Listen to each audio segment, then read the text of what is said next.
So you got a new oil pan, but I don't trust that this is adequate enough paint, so my wife is going to scuff it up and get it to where it's dull enough that we think it'll hold paint. We're just going to use Scotch-Brite, but what it needs to be is like that. Okay.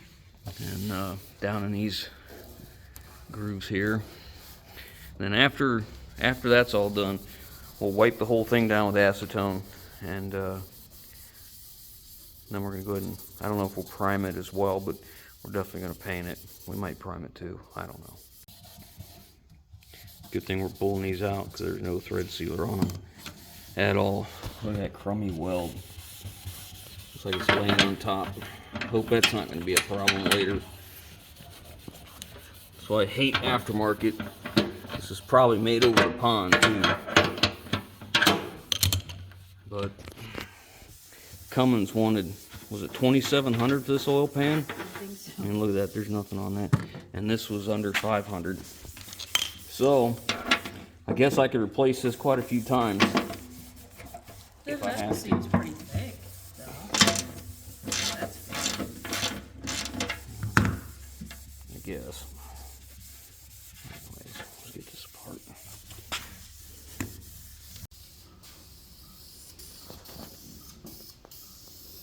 I think I got the paint roughed up enough to satisfy him, so he's painting it, giving it a coat of paint now.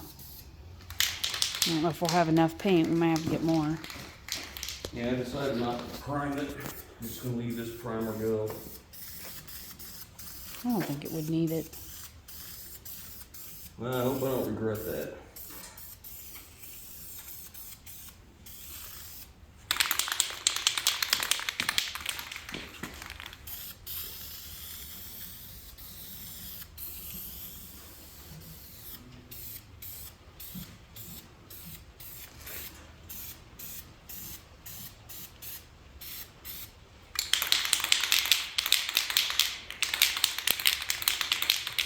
I don't like to see this thing so then there's all over the place. There's all can. I was saying, you put, you don't want that can. Yeah, it's hard to find. At least it's fine. I don't just I go in. Just one. Writing's got so expensive too. Oh, he never has it. And it doesn't write good. Or spray writing can't go fast.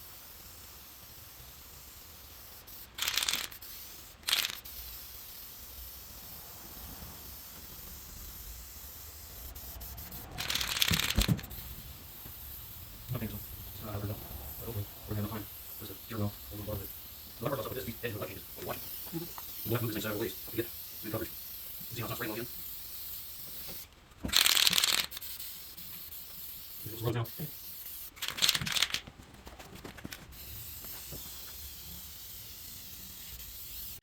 Well, I got 2 coats on it, but I don't think it's enough. It seems awfully thin for my liking. Of course, I did end up with a couple runs back there, but I've now run out of paint, so I'll have to order some more. I'd much rather have a run than not enough paint. So I guess it ain't gonna cure as fast as I hoped or be ready when I am.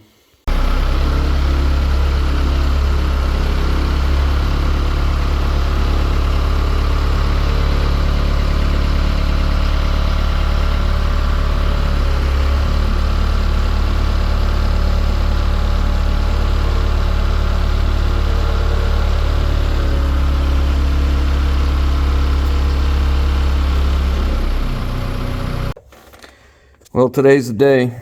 We're underneath the Peterbilt, the big cam Cummins, and we're going to roll some bearings in this truck. I'm going to replace all the rods, all the mains, and the thrust washers. When I do this, I know most people are just like me, absolutely hate to get dripped on. So I take this apart, I put a drain pan underneath it, and I let it sit for days and days. I'll come underneath here a few times, spray brake parts cleaner, try and thin some of the oil, get it drained, because I just hate getting dripped on. So every time you take one of the mains, the rods out, the crankshaft itself holds oil. So when you take that off, it's going to pour on you, so I'm always mindful of that.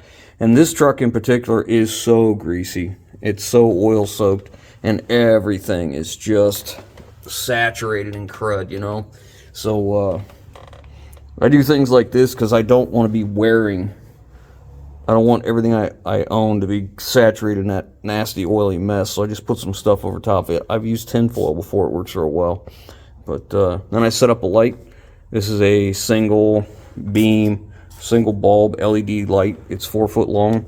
I stick it up in there, let it shine up here so I can see good, because I believe the better I can see, the better the end result will be. So that being said, I do one at a time. I like to take one out, clean everything up, take the new bearing, and put it up in there one by one, and then we'll turn the engine. You can see here these are stamped. I think it's been apart before. I think this engine's had somebody in it. I'm sure it's kind of old, but you know, it is what it is. So I'm laying everything out here. I want to have everything organized. Things to be aware of is there are 3 different main bearings. You have different heights. You have this height, and then you also have another one for number 7, which I'll have to find it in here. Number 7, the upper shell, the groove is not in the center, it's off to one side, so we got to find that one. But we're going to replace these one by one. This is number 6, so we're going to do number 6 first. And the manual I have, which is the latest publication, shows the using Lubriplate 105. Some guys like to use oil before they put the bearing in, but what we're going to do is use Lubriplate, and we will put it on the bearing, put the bearing in here, and then we're going to want to roll the bearing in into the crack here. So we're going to roll that in, and I'm going to push it with a you could push it with anything soft, and I've got several things we do it with, but I want to use the Lubriplate. Man, my camera is dirty. Any better? Nope, that's worse. Good Lord. I guess it's just a glare of the light. But anyways, we're going to put Lubriplate on the bearing. We'll put the shell on here, and then we'll push it up. Let's see, we got to push it this way. No, we got to push this way, because we want the thinner part over here to come around. We don't want to push on the thin part. We want to push on the thick. So we'll get our shell ready to go, and we're going to shove it in there and bring it around here. You can clearly see that says upper, and you can see the notch that we're talking about. That notch needs to line up right here. And then this dowel, they call it a dowel washer, will go in there. And that's what holds the upper shell and the bottom shell from moving. You see how it does that. I'm sorry about the lighting, it's just that's all we're going to get. So I'm going to put some Lubriplate on there, and then we're going to push this in this way. Some people call it the wedding ring, because it marries these two together. You see where that notch is in the bearing, and this washer here, the spacer, is slightly recessed. You can just catch your finger on it here. So the way it should work is that alignment right here is going to help center that bearing left to right. And then on this side, if you've got it in right, it should look even side to side here too. Now if you notice, it's recessed in here. There's a good bit of a recess. Alright, that's by design, because what they want you to do is put the lower half in first, because it has a cutout like this too. It goes in here, and then you take the other half and you put it in here, and the line where they come together is in the bore of the block, not at the edge, so it's recessed like that. So Cummins is one of the only ones that do this, but we're gonna get this put in here real quick for the lower half. I've got it ready. Alright, so we'll set that one in there so it's locked into place. We'll take this end, and you're gonna hear this.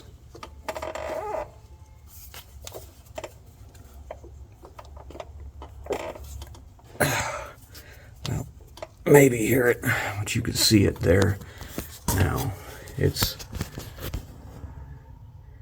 stuffed inside there, not below it, and I know I've got it in because we're pushing grease out, and we're good there. So once we're happy that we're where we need to be here, now we can put the main cap on. I'll wipe this down again, make sure there's nothing on this back side, and I'll clean off the surfaces good, and then we'll put the main cap in and start the torque sequence.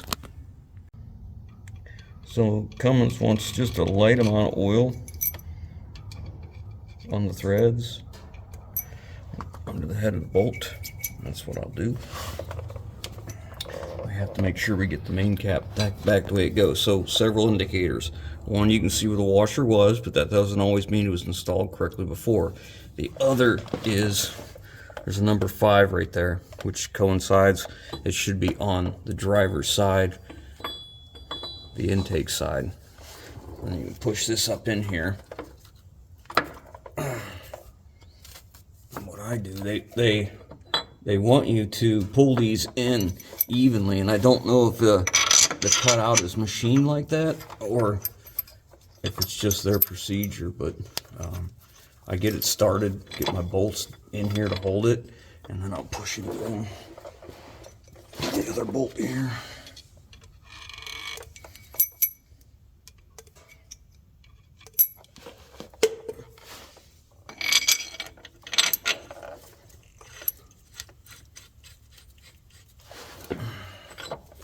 Now, I just run these in just till they touch.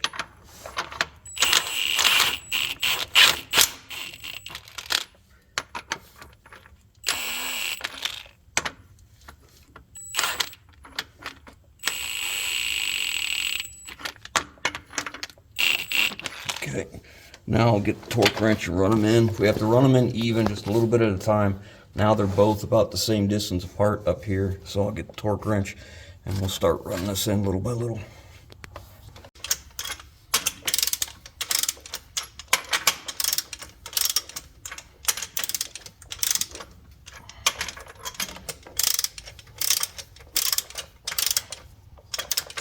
Okay, we're touching.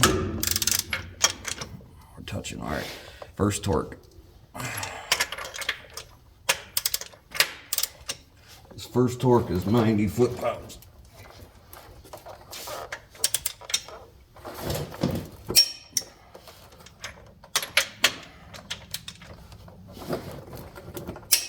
It's hard to torque something on a creeper, but I won't lay in the crap.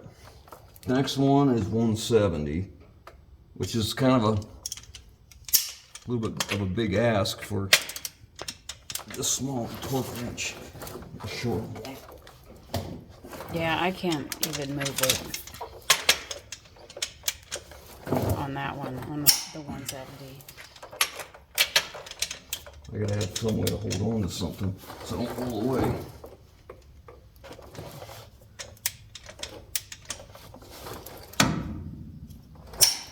Okay, now we need the big one. And I'll do the big one. She'll get underneath here and hold it. But our next one's 170 or no, 255. 255 is the next one.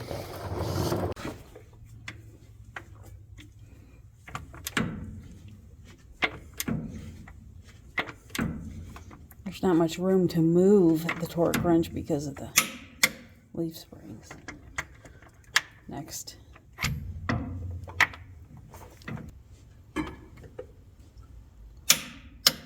Okay, now for the fun part.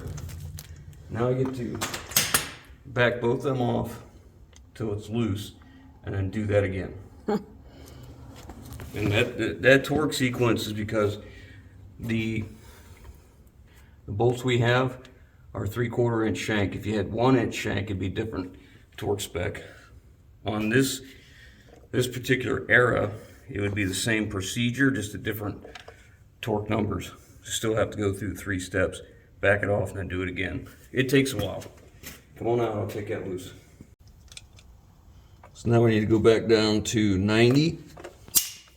I write my specs on a piece of cardboard and leave it here so I don't ever screw this up. So go to 90.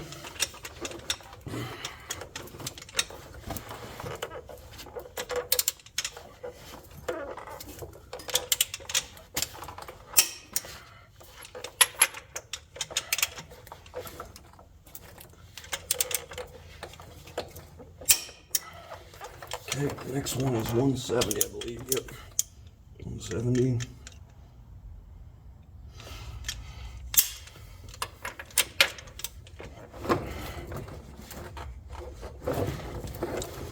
He's keep rolling away.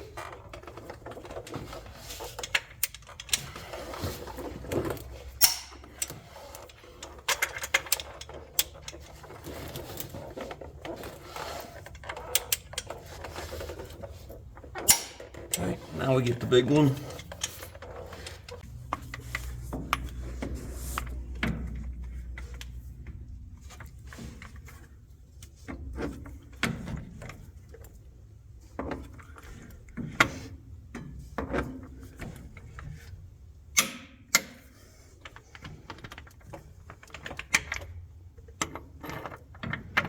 Okay.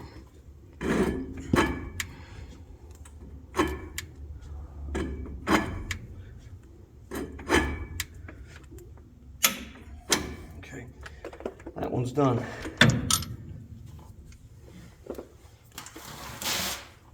Yay. How many more? Just a few. Now that one's done, mark it. That way we know it's been done. Now you'll see some of these are already marked, and that's because I realized that the video I took of doing this part up here, you couldn't see anything. The camera showed it when I was recording, but it was so blurry because my lens got oil on it, you couldn't see anything. So that's got that one done. Now we're going to continue on. Now that this one's done, we're going to mark it so we know we've already done that, and we don't accidentally take that apart, because that's a long process to get through. And now we'll take a mirror and a light and look up here and make sure that it's flat everywhere, and then we're going to rotate the engine. We're going to bring this rod down and do it. I wish I would have pulled this down before I pulled that bearing out, because I don't think I can pull that piston down. I may need to do it right there, but ideally you'd want to bring them down like this one over here. See how this one's down, these two paired.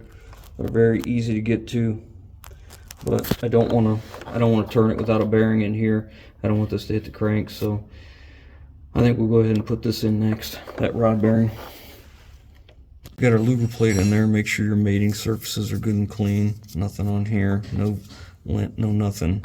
You see our locking tab here, it's going to match up into here.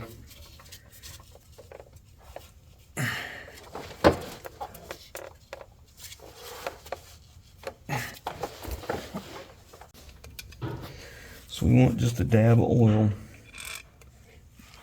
I mean, just enough to say there's oil on it.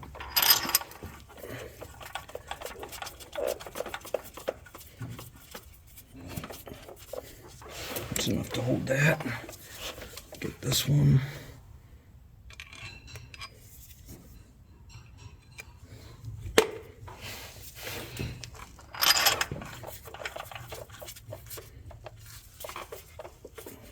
Okay, now I'll run these in with a ratchet as far as I can to try and seat this. So now this rod's done. We've torqued it to our two specs. The first one was 75, and the next one was 170. And then you don't take that apart and then redo it, you just do it straight. So we're going to mark that now. You can see they replaced one of these bolts. One is different than the other. I don't like that. Anyways, we'll mark these so we know it's been torqued, and I think we're going to go ahead and do this thrust bearing next. That way this end's done. I got the rear main bearing out now, and you can see the difference here. Here's my pick. I can point this out here. This is the oil passage for the crank. You see how it's offset, but if you look, you can see how the oil feed to the crank is offset as well. And then you have here is a thrust bearing, thrust washer, and here's one. So there's two for the uppers, and then there's two for the lowers that right up against here as well. So we're going to go ahead and push this out. Guess I'll get my other tool. I went my dowel. We'll get that pushed out, and then we'll get these out as well and replace them. But take note, you can see how the crank is kind of radiused right here. So when the crank is radius, that means that has to go like that as well. So we're halfway through, as you can see here, and we're right up to here. We've got 4 of the mains done and 3 of the rods. So we're just going to pick up on this. It's been going pretty good. I mean, it's obvious, you can tell which ones are done, which haven't, because just the difference in the color. You can see how that one's dirtier. Well, we're cleaning everything up as we go. So far, so good. No problem to speak of. Crank looks really good, and all of them are wearing about the same so far. I just want to re-emphasize how important it is to line this up here, get this set right, get your upper bearing set right so that this one gets tucked in. And you'll know when you do it, because it'll get tucked in and go up in just a little bit, and that bearing will have the same, it'll fit the same all the way around. If you don't do this right, that bearing sits on top of here. When you go to torque this, you're just crushing and deforming that bearing, and you're not torquing against this flat completely like you should be. You're torquing against deforming this bearing, so it's very important you get that right. Well, this is what we're looking for. No more bearings. They're all in. As I take them out, we lay them in order as how they came out, so we can reference each one of them and know which one was worn more or whatever. Very careful as we do this to look at each journal and on the crank, and then look at the rod bearing and the cap and everything, get a good inspection, make sure there's nothing wrong or weird, and we'll go through and make sure that all the joints where they meet are closed up and look correct, look proper, and then we'll, after we're happy with that, we'll go all the way down through rechecking everything. We'll recheck our torque on everything, and then we'll roll the motor over 360 degrees, and we'll check our torque again just to make sure that we didn't have anything that wasn't quite seated right or something weird going on. I'm pretty careful about cleaning mating surfaces and being progressive as I tighten them. I like to tighten a little bit here, a little bit there, even before we get to our torque. So I know that on the first torque sequence on the mains, we need to go, I think it was 90 foot-pounds. So I would go, a little bit to here, like I'd get my 1/4 turn and do a 1/4 turn here, 1/4 turn there, 1/4 turn there. And by that third 1/4 turn, I was usually right about ready to hit my torque. So here's the number 1 main. This is the upper. Look at that wear. I wonder if that one was not improper seated in there like it's supposed to with that ring. See how it's worn right there on the edge, which would lead you to believe that this side was in tight and this side was not. I don't know. Look at the upper. Looks like the same situation. Maybe this was not in correctly, because typically on a main bearing, you're going to get all your wear right in the middle of the bottom. I suppose it could be the cam gear pushing over on it to one side as well, because I think this sat like this. It rotates this way. It could have been pushing that way, possibly, but I'd be leaning towards this wasn't in right. Yeah, look at that. Anyway, so here's number 1 rod. Lowered, not too bad. Probably put together dirty, got a bunch of scratches. So it's very hard to do that and not get some dirt in it. I mean, I'm very careful, but I could see how that could happen. This is number 2 main. This is the upper, and you can see there was definitely something in there. Look at that big scratch. Goes all the way through there, and it is down deep. The crank was okay, so that must have just been dirt. So I took a little extra time to clean that up. And you can see the bottom of number 2 main here. This is the lower. And this is number 2 rod. Of course, lowers, again, scratched up, probably put together dirty. Yeah, we're down through, ready to be replaced. This is number 3 main. You can see here, we're through it. You see how the wear on that one's right at the bottom, because that's the lower. And this is the upper. Again, just some scratches. Probably put together dirty, like I keep saying. And this is number 3, lower, scratches. and then the upper. And this is number 4. Yeah, number 4 main, this is the lower. So if you get just in the right light, you can start to see the copper color coming through there.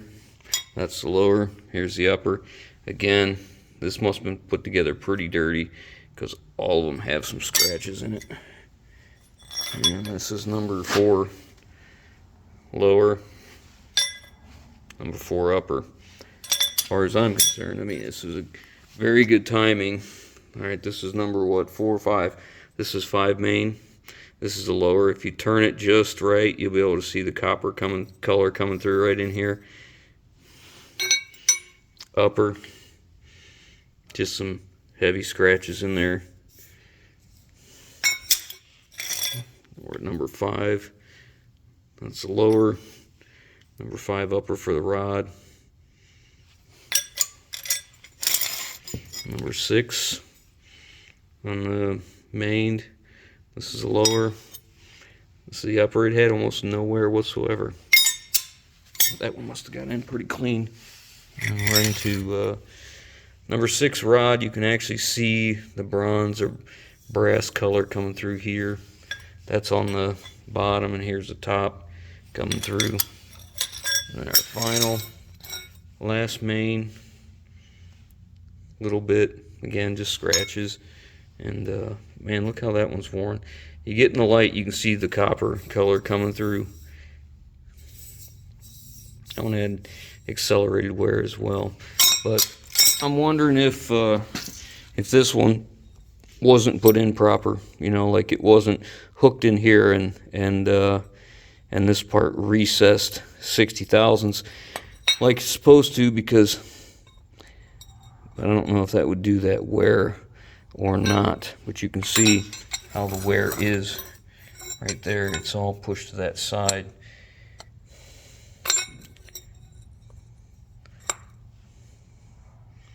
See, this would have been the top. So this would have been there like that. That would have been the passenger side. So I don't know if the gears are pushing against that enough to do that, but you see how it didn't wear even though. I don't know.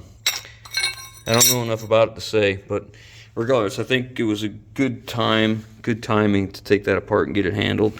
So now the bottom end should, if I didn't make any mistakes, it should make it quite a bit longer. So I'm cleaning out all the threads for the oil pan because they're just covered in crap up through there. I mean, the hole was plugged with crud on top, and it was rusty down the bottom. So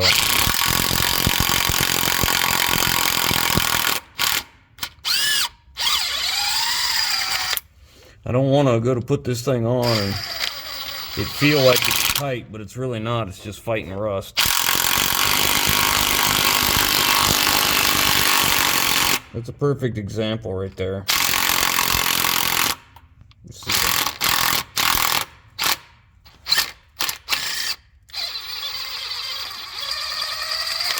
Now the hole is nice and clean.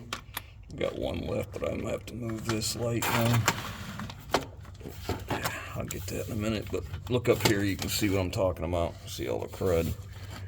You see all that up in here? Up on top of the lip here, Yeah, I'm cleaning all that crap off. Yeah. That's what we're doing. We're bringing this out of the hole so we can actually get it torqued right. All right, we'll get that last one. So I finished running taps through all the oil pan bolt holes that go into the block and the rear cover and front cover. In doing so, I found a couple things. When I took this down, the oil pan down, there was one new bolt right about here, and there was one hole that had no bolt in it. And there's supposed to be 14 of these 7/16 fine thread bolts down each side of the oil pan. And then across the rear would be 4 of these 5/16 fine thread, and across the front would be 4 of these 7/16 coarse thread. So one of these bolts had been replaced, and the other one was missing. What I found was the one that had been a newer bolt. I ran the tap in there, and it was a little funky going in, but it went in and out okay. It was just a little different. The one ahead of it, I put the tap in there, and I was like, oh, something's wrong here. The threads were bad. So I ran the tap up, got it tapped out, and ran a good bolt in it, and it's okay. But I think what happened is somebody got these bolts confused and tried to put one of these in and boogered up the threads. So we're able to get it all cleaned up. Everything's ready to go there. So the next step is I want to take these bolts. I'm going to clean them up on the wire wheel. We're going to get them painted. I know a lot of guys think this is nonsense. It's absolutely a waste of time. I like to do it. I like to go back together neat and clean. When we're all finished with this motor, we're going to go ahead and pressure wash it, get it all clean so we can watch for any other leaks, which I think I might have found one right there. May have to fix that. I mean, we really need to take originally I wanted to pull the motor out and just out of frame, rebuild it, completely strip it, reseal everything, but that's not the way we wanted to go. And I got to address this now because a lot of guys bash on this guy, but you need to understand, this is a friend of mine. This is not a customer, okay? This is a friend of mine's truck, and he's trying to build a business. So he only has so much money he can throw at this. And if you can imagine how many thousands upon tens of thousands of dollars we've spent on parts on this thing. I mean, it is, there's very few people who could do what he's doing here and pay cash for it. Yeah, he's paying me for the parts as we go along. You know, as he makes a little bit of money, he takes care of his parts bill, and that's how it's working. But I made an agreement with a friend of mine that I would help him out and I would see him through this, and that's what I'm going to do. Yeah, I complain about him a lot in his ways, but trust me, you guys get a watered-down version of how I am with him. It's completely different. I'm not going to cut losses. I'm going to do what I told him I would do, and that is to get this truck going and help him to be successful to build this business, and it's been doing well. If you're over 50 years old and you've been doing things a certain way, and then along comes a guy like me and says, hey, we ain't doing it like that. You want me to do it? This is what we're doing. You don't just change overnight and then suddenly take the next guy's ways. Those old ways, they sneak their ugly head back up every now and again.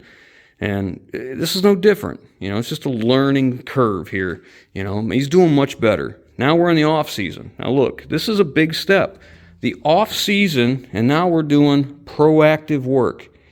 This isn't putting fires out now. This is let's get ahead of the ball game so come next spring when you need the truck, it's ready to go. Keep in mind that we did all this work to this truck, and I get a lot of guys that are like, I can't believe you spent this much time and effort on an old truck. Really? Well, the reality is we've done all this work to this truck. This truck ran for not quite 3 months for the busy season. And in that 3 months, not only was it able to cover 100% of the cost to do this, but the truck was profitable enough to spend more money on the truck to get ready for next year and pay a driver a ridiculous amount of money. So what he does is very busy for a short amount of time. So the truck's got to be spot on. That's what we're doing. So this is a big deal. He's making big, huge strides and improvements. So that being said, we're going to get our bolts painted up, get them ready to go. And you guys saw in the very beginning of the video, we got a new oil pan because the other one had rust holes in it and oil was seeping out. So we got an aftermarket oil pan. I don't know how good the primer was.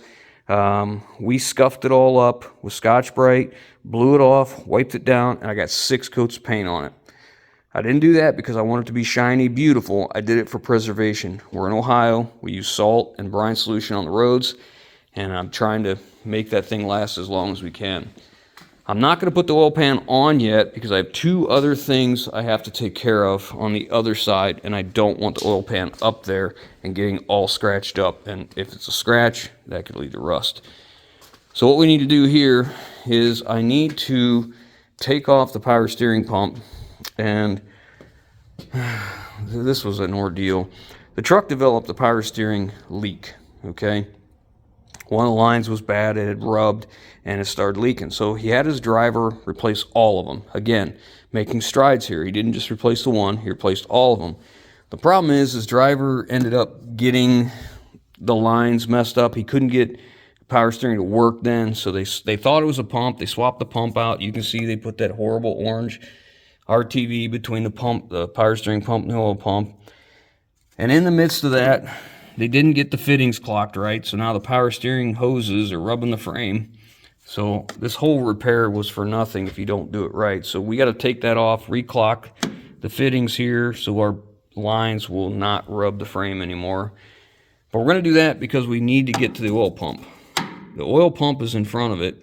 I want to take the oil pump down. I want to inspect the oil pump. I want to look for any damages, grooves, wear, any of that stuff, because we just put new bearings in, and I don't want my new bearings to be destroyed because of metal coming through the pump. Because we had that shimmery glimmer in a lot of the places we took this apart, and I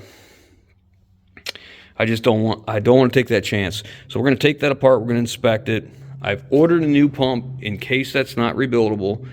If it is rebuildable, we're going to rebuild it and put it back on. If it's a Cummins, if it's a good pump, I'd rather do that than use an aftermarket. But we're going to do that in another video because we're getting kind of long here. I'm going to address this because I get this constantly about these headlights, guys. Listen, I have begged him to, let's put these down here. Let's get them down where they originally were, and then these headlights wouldn't look nearly as goofy. This used to be a plow truck. I took the plow mount off, the hydraulics off. I put this bumper on it, which obviously was a mistake because it's twisted again. He refuses. He does not want to move them. He wants them right here. So that's where they're going to stay. It's not a safety issue. It's not anything that's going to leave them stranded or hurt somebody, so I'm going to leave it alone. I do need to rewire them. It has a halogen bulb in it, and they're cooked. So you can see it's been replaced before. We're going to fix that. I got some LEDs we're going to put in this. And that's about that. I think we'll end it here. And we'll pick up on the next time. And we'll get into that. I think I found another leak too. I think I found a leak right here. I originally wanted to just, rebuild the whole thing out of frame and just clean it all up and do the whole thing and then not have any issues. But, he wanted to reseal this. He has another one I showed in the previous video. It would have been a lot faster just to swap the engines over. But whatever. It is what it is. I guess that's it for this video, guys. I hope you enjoyed. And we'll catch you on the next one.